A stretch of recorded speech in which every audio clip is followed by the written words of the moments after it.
በግንባታ ሂደት ላይ የሚገኘው ገዳ ልዩ ኢኮኖሚ ዞን ሀገራዊ የኢኮኖሚ ሽግግርን በማፋጠን ዘርፈ ብዙ ሚና እንደሚኖረው ተገለጸ።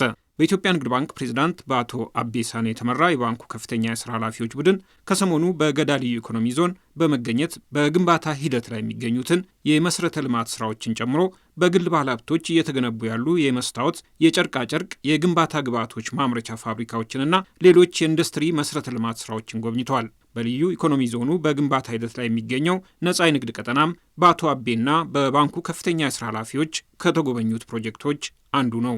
ከመስክ ጉብኝት በመቀጠል የገዳ ልዩ ኢኮኖሚ ዞን የስራ ኃላፊዎች በልዩ ኢኮኖሚ ዞኑ እየተከናወኑ ስለሚገኙ ፕሮጀክቶችና ሀገራዊ ፋይዳቸውን በተመለከተ ለባንካችን የስራ ኃላፊዎች ማብራሪያ ሰጥተዋል።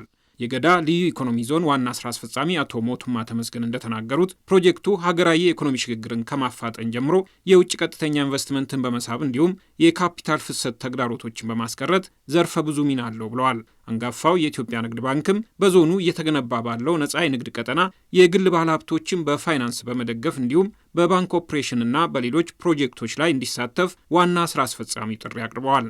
የገዳ ልዩ ኢኮኖሚ ዞን በሁሉም ዘርፍ ተመራጭ በሆነ ቦታ ላይ ዘመናዊ የኢንዱስትሪ ከተማ ለመገንባት ታስቦ እየተሰራ ያለ ፈርቀዳጅ ፕሮጀክት ነው ያሉት የኢትዮጵያ ንግድ ባንክ ፕሬዝዳንት አቶ አቤ ሳኖ፣ ይህ ሀገራዊ ፕሮጀክት ውጤታማ እንዲሆን ባንኩም የሚፈለግበትን ሚና ለመወጣት ዝግጁ እንደሆነ ተናግረዋል።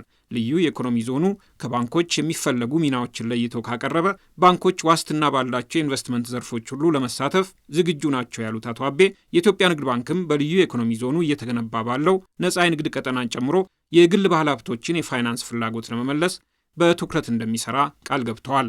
በልዩ ኢኮኖሚ ዞኑ በአጭር ጊዜ ውስጥ ትልልቅና ውጤታማ ስራዎች እየተሰሩ መሆኑን መታዘባቸውን የተናገሩት አቶ አቤ ግዙፍና ሀገራዊ ፋይዳ ያላቸውን ፕሮጀክቶች ፋይናንስ በማድረግ የሚታወቀው የኢትዮጵያ ንግድ ባንክም በቀጣይ ፕሮጀክቱን ውጤታማ ለማድረግ በትብብር ለመስራት ዝግጁ ነው ብለዋል። ገዳ ልዩ ኢኮኖሚ ዞን በኦሮሚያ ክልል በሞጆና አዳማ ከተሞች መካከል በ24,000 ሄክታር መሬት ላይ በመገንባት ላይ የሚገኝ ግዙፍ ፕሮጀክት ነው።